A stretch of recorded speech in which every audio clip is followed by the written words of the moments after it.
out of that second vehicle and approached CHP in that intersection. So this has become a very odd and dangerous chase by the actions of this driver. No doubt about it. And that really was unusual to see the person come out of their car and go to the CHP's window, which is very dangerous. I mean, I don't understand why you would take. Well, and they had something in their hands, almost like they had like hairspray or something. I couldn't tell what it was. I couldn't tell what it was. But again, this person is leading police on a pursuit well over a half hour now. We're trying to figure out why was this person in it, and you're going to see this. I'm not quite sure why the CHP hasn't. Well, it looks like this. Well, you see the driver heading into a parking lot or a gas station. The red car was right there in the screen again. Oh, really? So yeah, this red car continues to kind of follow along right there. There it is. That's the car that was, that car was following CHP, which was following the Tiguan, and they were just going around and around a circle, and they continue to go in this same general area of South LA. Although they are now down to 88th Street. Earlier they were up near 55th, 56th. So they've moved down to Manchester in that area. But we don't know if they necessarily know anybody. We just know that they've gotten off the freeway. Yeah, and they keep doing kind of U-turns, or they're just kind of right, left, like just kind of going into this sort of the grid of this area. But then into oncoming traffic now. Oncoming traffic now. Now that is very dangerous. And I know we are getting close to the 2 o'clock hour. Several kids do, the elementary kids get out of school, and this is one of those. Let's see. I was going to say I haven't seen this car get in any kind of collision yet, but we weren't on it the whole time during the special report. Well, we do know there's damage to the vehicle. We don't know if that vehicle damage is caused, was already there, but if you've noticed on one of the, I think it was the passenger side, that it did seem that there were some crash marks as if it hit something. But now here you go again, stopping right there, if that's the vehicle that we're looking at. Nope, in the front, Air 7, I think to the right. In the front. Yeah, tilt right, go right. Is that not it there? I was thinking it was at the intersection, the first. I thought that was the very first white vehicle in the middle lane that is about to go forward now, but maybe not. Okay, so we're hearing from our director that a red vehicle got on the highway, so maybe Air 7 to the right, if you could. There goes a red vehicle, but I'm not sure if that was them. No. They went under the overpass and we lost them right there at that metro spot. Yeah, we're trying to figure out exactly what's going on with this pursuit now. Air 7 is continuing to look on the freeway, and if they can hear us, it does sound as if maybe they got onto the freeway. Don't know if they were going north or south. As I look at, it was possibly northbound. Is that, Mike, is that what you were thinking? Our director? Oh, nope, right in front of us, there's CHP. On, would it be Grand? Right in that space, I believe there's CHP there. Now, if they're not sure if they're following, so bear with us here. We're streaming with you just to see if we can figure out where this person has ended. Chances are they're going to be in the same area, and there's a heavy police presence throughout South LA.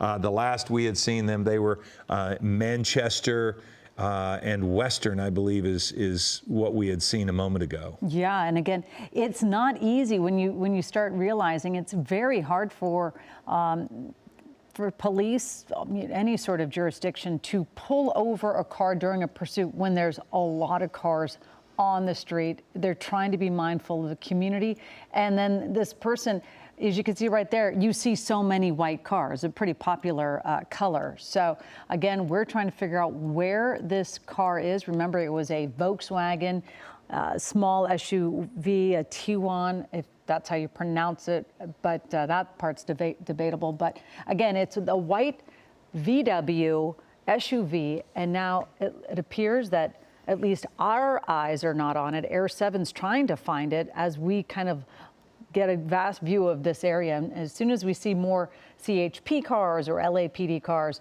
we know we'll be in the right area. But as of right now, we are not able to find this vehicle, part of this pursuit. Okay, we see 2 CHP officers, and to your point a minute ago, how do you know? It does look as if they're going lights and sirens. So chances are you're able to hear what's going on if you're in the neighborhood. But it's certainly starting to pick up as far as the commute.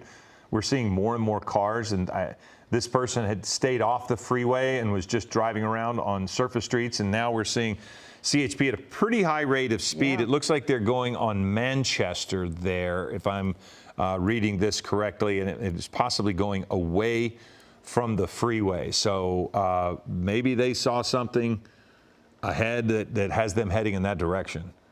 But they have gone into oncoming traffic themselves as well. And we know that you can see people, pedestrians sort of just minding their own business. They'll be able to figure out there's something happening soon. But again, that's what's so remarkable about some of these pursuits. When you go under those overpasses, which is what we saw, going under an overpass, that's when it seems like we lost sight of this pursuit vehicle. Obviously, and the problem is just because we find CHP or officers, it doesn't necessarily mean there's so many of them in the neighborhood. Yeah. So we don't know necessarily if these guys are going to a place they think the suspect is going, or if they are actually engaged with them, because we have not seen the vehicle since it went under the overpass. We saw that red car for a minute. We believe the red car that was involved with this got up on the freeway at some point, but we do not know where CHP here is going. They're on Avalon and 91st Street. So that would generally have them heading southbound, if I'm getting that correctly. So they're on Avalon southbound. Hey, by the way, Philip, we were just talking about the overpass. We're learning that the CHP is with that suspect vehicle under the freeway, but no one's in the car.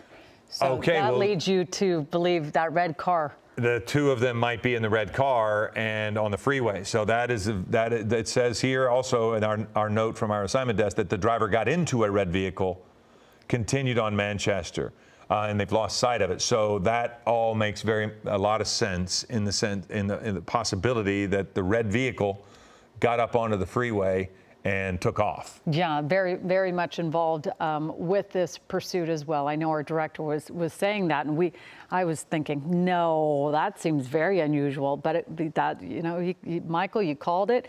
We're all involved in these pursuits because we're all trying to keep our eyes on to what to do here. When we see cars lost by authorities, we all start looking around, and again, now we're trying to figure out. So the CHP, they must be trying to find that red vehicle, but did the red vehicle get on the freeway? Again, you just look around, there's a lot of red vehicles, and it looked like a small compact SUV, correct, Philip? It did, yeah. It looked, I don't know what that vehicle was, but it's similar in nature to that midsize SUV, which is the Volkswagen Tiguan that we were looking at. But again, if they did get on the freeway, we've certainly lost them. Looks like CHP is searching that neighborhood. And again, I don't know if we can re-cue the video.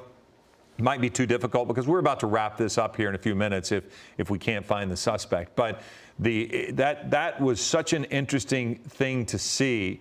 It was almost a merry-go-round moment where the three vehicles were just doing a circle in the intersection, and the red vehicle's one of them. And then the woman got out of the car, and it makes you think that was the person that eventually helped the suspect take off. It was unusual. It was like a carousel. It was just going very slowly in a circle, and I just kept thinking, at what point can the CHP maybe do a pit maneuver, but they got locked in that circle, and it was a tight circle too. It wasn't one of these huge, really large intersections. But again, we are going to stay on top of this. We're going to keep following this. We're certainly going to bring you the very latest on Eyewitness News at 3 p.m. But again, we're going to stop our coverage here of this pursuit. Again, if we find out any more information, we will certainly bring it to you. Again, I'm Colleen Sullivan along with Philip Palmer. We take you back to regular programming.